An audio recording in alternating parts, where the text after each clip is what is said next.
മുഹമ്മദുർ റസൂലുള്ളാഹി സ്വല്ലല്ലാഹു അലൈഹി വസല്ലം. നമ്മൾ സമ്പാദിക്കുന്നത് പണം ഹലാലാവണം. കളവ് പറഞ്ഞിട്ടൊരു കച്ചവടവും നടത്തരുത്. ഒരു 500 രൂപ ലാഭം കിട്ടിയിട്ട് എന്താ വേണ്ടത് മോനെ? ഈ 60 കൊല്ലം ആ 500 രൂപന്റെ കാരണം കൊണ്ട് നരകത്തിൽ കിടക്കേണ്ടി വന്നാൽ ദുനിയാവിലെ 60 കൊല്ലം നഷ്ടമല്ലേ മോനെ?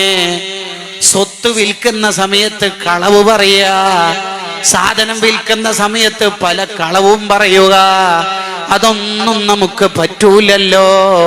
മുസ്ലിമിന്റെ ജീവിതം ഇത് ചെറിയ ജീവിതമാണ് മോനെ. കോടിക്കണക്കിന് കാലം ജീവിക്കേണ്ട സ്വർഗം അല്ലാഹു ഓഫർ ചെയ്തത് വെറുതെ അല്ലല്ലോ. അതുകൊണ്ട് നീ സമ്പാദിക്കുന്നത് എവിടുന്നാണ്, സമ്പാദിച്ച പണം എവിടെയാണ് ചെലവഴിക്കുന്നതെന്ന്